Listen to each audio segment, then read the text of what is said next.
वक्त की फिक्र कर नादा, मुसीबत आने वाली है। वक्त की फिक्र कर नादा, मुसीबत आने वाली है। तेरे बर्बादियों के मसबरे हैं आसमानों में। अरे आज भी नहीं संभले हिंदुस्तान वालों तो तुम्हारी दास्तां तक नहीं रहेगी दास्तां। सोए हुए हिंदू जातियों को जगाएगा कौन? घटना पर बहुत सारे राजनीतिक लोग अपनी राजनीतिक रोटियां सेक रहे हैं।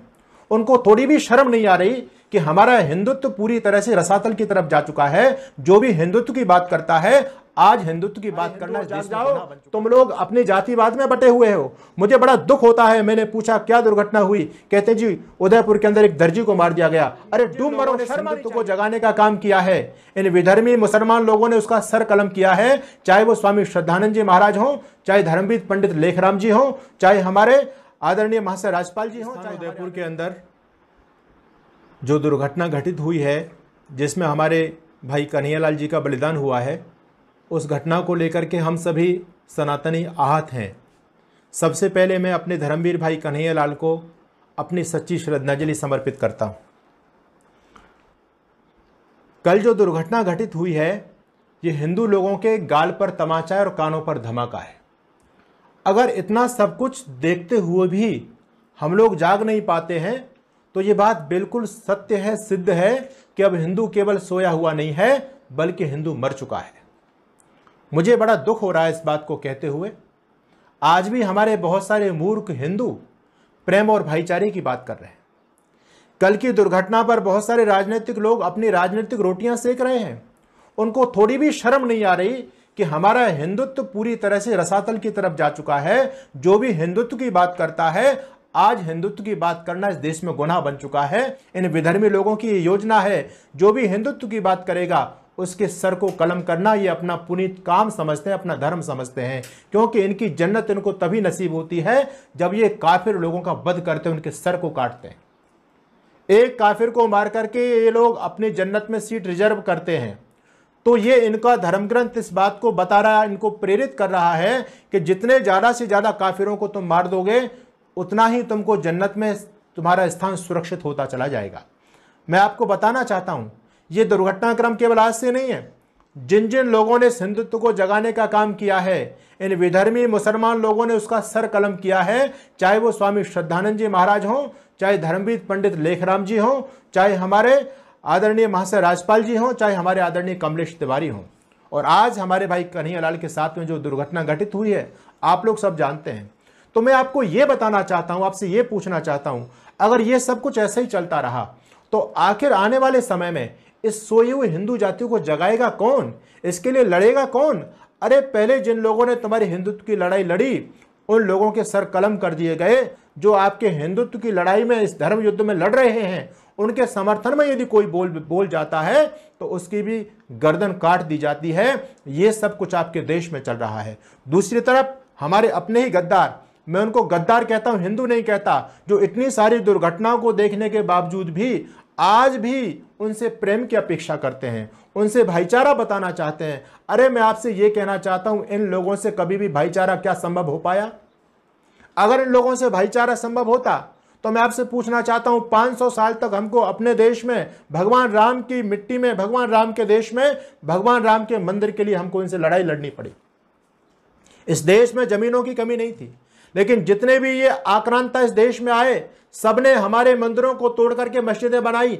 अगर इनके मन में थोड़ा सा भी प्रेम होता, इनके मन में थोड़ी सी भी मानवता होती, तो कोई भी किसी के धर्म स्थल को तोड़ना पसंद नहीं करता। इनमें कितनी नफरत भरी पड़ी हुई है, ये बात इनके व्यवहार को देख करके आपको पता चलनी चाहिए कि आपके सारे के सारे धर्म केंद्र इन लोगों ने तोड़े थे, और तुम इनसे प्रेम और भाईचारे की बात करते हो। अरे आप तो गौ माता को पूजनीय मानते हो, गौ माता को रोटी दे करके तब आप प्रसाद ग्रहण करते हो। ये उस गाय को रोटी के साथ में खा जाते हैं। आप कैसे इनसे प्रेम और भाईचारे की बात कर सकते हैं? अरे मूर्खों, जो अपनी बहनों के भाई नहीं हो सकते वो तुम्हारे क्या भाई हो सकते हैं? तुम तो इनके लिए केवल काफिर हो, और काफिर होना ही पर्याप्त है तुम्हारी गर्दन काटने के लिए, क्योंकि इनका धर्म ग्रंथ कहता है जो काफिर है उन काफिरों को धरती पर रहने का कोई अधिकार नहीं है। जो कल दुर्घटना घटित हुई है, ये अंतिम दुर्घटना नहीं है, ये घटना घटित होने का क्रम प्रारंभ हो चुका है, क्योंकि इन काफिरों को धरती से खत्म करना इनका धर्म है। इनका धर्म ग्रंथ दिन रात यही शिक्षा दे रहा है। इनके जो मदरसे चल रहे हैं, उन मदरसों के अंदर इनके बच्चों को यही शिक्षा दी जा रही है कि जल्दी से जल्दी इस देश को दारुल इस्लाम बनाया जाए और जो भी रोड़ा बनेंगे दारुल इस्लाम बनाने में उनकी गर्दन काट दी जाएगी। ये इनका धर्म ग्रंथ इनको बता रहा है। मैं आपको बताना चाहता हूं, आपको काफिर कहते हैं। आज मैं भी आपको काफिर कहकर के संबोधित कर रहा हूं। हो सकता है मेरे सनातनी भाइयों को मेरा शब्द चुभ रहा हो, लेकिन मेरा शब्द नहीं है, यह शब्द इन विधर्मी लोगों के द्वारा दिया गया है। आप सब उनकी दृष्टि में काफिर हो और काफिरों को धरती पर रहने का कोई अधिकार नहीं है, ये इनकी कुरान कहती है। मैं भी आपको कहता हूं, अरे सुनो काफिरों, मौत तुम्हारी उनके लिए विजय परचम है। आप लोगों ने देखा जब उन धर्मांध मुसलमानों ने हमारे भाई कन्हैया कुमार की हत्या कर दी थी, तब वो किस प्रकार से अपना खुशी जाहिर कर रहे थे, अपने हाथों में कटार लेकर के, अपने हाथों में बड़े बड़े चाकू लेकर के, और इस बात को वो लोग कह रहे थे कि हमने अपने धर्म के लिए सब कुछ किया है, या अल्लाह तू इसको स्वीकार कर और हमको वो सामर्थ्य प्रदान कर, इस देश के प्रधानमंत्री की गर्दन भी हम लोग काटेंगे अपने धर्म के लिए। वो प्रसन्न हैं क्योंकि उनका धर्म उनको यही शिक्षा दे रहा है कि काफिरों को काटो। अरे सुनो काफिरों, मौत तुम्हारी उनके लिए विजय परचम है और तुम्हारी मानवता से ही तो इन दुष्टों में दम है। कितनी बार बताया तुमको पर तुम समझ नहीं पाए, कितनी बार बताया तुमको पर तुम समझ नहीं पाए। अरे ये सब तब तक ही अच्छे हैं जब तक इनकी संख्या कम है। तुम इनसे प्रेम और भाईचारे की बात मत करो, कभी भी आपके भाई नहीं बन सकते। आप मेवात में देख लो, 19 साल में 50 गांव से हिंदुओं को चाट गए पूरी तरह से। आप कश्मीर में देख लो, द कश्मीर फाइल को देख लो, कश्मीर फाइल के अंदर तो कुछ भी नहीं दिखाया गया है। इस हिंदू जाति पर जो अत्याचार इन मुसलमान लोगों के द्वारा किए गए हैं, कश्मीर फाइल में कुछ भी नहीं दिखाया गया। जो माँ बहन बेटी हमारी सुंदर सुंदर थी, उनको छांट छांट करके उनके साथ कितनी ज्यादा दरिंदगी नालायक लोगों ने की है। आप वीर सावरकर के मोपला को पढ़ करके देखिए, जब वो बहन मर गई, मरने के बाद भी 10-10 लोगों ने उसके साथ में बलात्कार किया था। ये इनकी संस्कृति बता रही है। मैं आपको यही बताना चाहता हूं, अब गफलत में रहने की आवश्यकता नहीं है। अरे हिंदुओं जाग जाओ, तुम लोग अपने जातिवाद में बटे हुए हो। मुझे बड़ा दुख होता है, मैंने पूछा क्या दुर्घटना हुई, कहते हैं जी उदयपुर के अंदर एक दर्जी को मार दिया गया। अरे डूब मरो, शर्म आनी चाहिए तुमको। जो तुम्हारे धर्म के लिए बलिदान हो गया तुम उसको दर्जी कहते हो, उसको आज भी हिंदू नहीं कहते हो। ये जातिवाद जो तुम्हारे अंदर, क्षेत्रवाद और जातिवाद जो भरा हुआ है, यही तुम्हारे पतन का और मरने का सबसे बड़ा कारण है। और मैं आपको कहना चाहता हूं, जातियों में टूट टूट बढ़ते रहे हम, और कारण यही था कई सदी कटते रहे हम।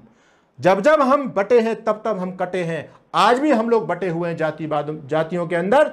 निश्चित रूप से हम बच नहीं पाएंगे, क्योंकि आप एक वर्ग विशेष के सदस्य बनकर के इनसे लोहा कैसे ले सकते हो।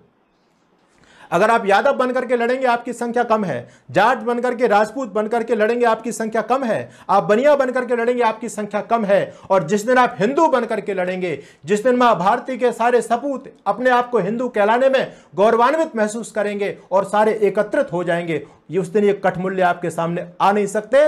ये कोई बहादुर जाति नहीं है, क्रूर और कायर हैं, चुपके से हमला करने वाले लोग हैं। इनका इतिहास गद्दारी का भरा पड़ा हुआ है। इन्होंने अपनी मां का दूध पिया होता तो चौराहे पे आकर के उसका सर कलम करके देखते, वहां पर भी धोखे से इन्होंने काम किया। किसी को भी देख लो, सबके साथ में धोखा इनके जीन के अंदर है, धोखा करना इनके खून के अंदर है। ये धोखे के साथ में वार करते हैं। हम लोगों को इनके साथ ज्यादा व्यवहार, और अब तो ये स्पष्ट हो चुका है। अब तक तो ये आपको सामान जो बेचते थे, कोई उसमें पेशाब डाल रहा था, कोई कुछ डाल रहा था, इतनी गंदी गंदी चीजें आपको दे रहे थे, उसका विश्वास तो ये लोग खो चुके। लेकिन अब ये अपना ये भी विश्वास खो चुके हैं कि अगर आपकी दुकान पर कोई मुसलमान आता है तब आप निश्चिंत नहीं है, वो आपके साथ कैसी भी दुर्घटना घटित कर सकता है। ये लोग विश्वास के योग्य नहीं है। आप लोग इनसे प्रेम और भाईचारे की बात करते हैं। अरे यदि इनके साथ में जीना है, और जीना तो पड़ेगा क्योंकि बीमारी पूरे देश में फैल चुकी है, आप कहां तक भगेंगे। आप लोग पलायनवादी बनते चले जा रहे हैं। जहां आपकी संख्या कम होती है वहां से पलायन करके हिंदू बाहुल्य क्षेत्र में चले जाते हैं। लेकिन कब तक भगोगे आप लोग, मैं आपसे पूछना चाहता हूं। आप तो दिन प्रतिदिन कम होते चले जा रहे हैं। आपका एक बच्चा, वो 17 बच्चा पैदा करते हैं। तो अब तो आप लोगों को संघर्षशील बनना पड़ेगा, पलायनवादी नहीं। अब आपको अपने जीवन में वो क्रांति लानी पड़ेगी जो इन दुष्टों के साथ में आप रह सकते हैं। मैं तो यही कहूंगा कि अगर आप जीना चाहते हैं, अगर पत्थर के संग रहना है तो फिर पत्थर बनना होगा, पत्थर के संग रहना है तो फिर पत्थर बनना होगा। धर्म बचाना चाहते हो तो फिर कट्टर बनना होगा, वरना कुछ सालों में घर में चिट्ठी बांटी जाएंगी, वरना कुछ सालों में घर में चिट्ठी बांटी जाएंगी। करो कबूल इस्लाम, नहीं तो गर्दन काटी जाएंगी। अगर आप लोग जागरूक नहीं हुए, वो दिन दूर नहीं, पूरी की पूरी योजना बन चुकी है, और योजना नहीं, होमवर्क पूरा हो चुका है। यहां तक होमवर्क ये लोग कर चुके हैं, इस जाट का मकान मेरे नाम होने वाला है, इस राजपूत का खेत मेरे नाम होने वाला है, और इन नालायक लोगों की गिद्ध दृष्टि हमारी माँ बहन बेटियों तक पड़ी हुई है। उसके लिए ये सब कुछ अंजाम देने के लिए तैयार हैं। हमारे भाई कन्हैया लाल की जो हत्या हुई है, उनका जो बलिदान हुआ है, ये केवल अंतिम बलिदान नहीं है। जो हिंदुत्व के लिए बोलेगा उनका अंजाम यही होने वाला है। लेकिन फिर भी हम लोग नहीं जागरूक हो पाए तो फिर हिंदू बचने वाला भी नहीं है। मैं आपसे यही निवेदन करूंगा, अब छोड़ो जातिवाद के जहर को। आप लोगों को जानबूझ करके इन विधर्मी लोगों ने आपस में बांट दिया जातिवाद का रोग डाल करके, जिससे आपकी शक्ति कम हो जाए, आप कमजोर पड़ जाए। हमको जातिवाद में नहीं बंटना है। मैं देख रहा हूं देश में जगह जगह दंगे हो रहे हैं। जिस जाति के लोगों के साथ में दंगे होते हैं, दूसरे हमारे हिंदू समाज का वर्ग पल्ला झाड़ देता है। बोले जी आज तो जाटों के साथ उनकी लड़ाई हो गई, आज राजपूतों के साथ लड़ाई हो गई। अरे कब तक तुम सुरक्षित रह पाओगे? आज वो राजपूत के साथ लड़ रहे हैं, आज वो जाट के साथ में लड़ रहे हैं, कल आप भी सुरक्षित रहने वाले नहीं हो। इसलिए अपना वजूद चाहते हो, इस धर्म को, इस देश को बचाना चाहते हो, तो हम लोग सब संगठित हो जाएं। आज समय की मांग है। अरे दुनिया से मिट गए, अब तुम्हारा थोड़ा बहुत वजूद जो बचा हुआ है ये हिंदुस्तान के अंदर बचा हुआ है, और यदि अब भी आप गफलत में सोते रहे तो बात बनने वाली नहीं है। वक्त की फिक्र कर नादा, मुसीबत आने वाली है। वक्त की फिक्र कर नादा, मुसीबत आने वाली है। तेरे बर्बादियों के मसवरे हैं आसमानों में। अरे आज भी नहीं संभले हिंदुस्तान वालों तो तुम्हारी दास्तां तक नहीं रहेगी दास्तानों में।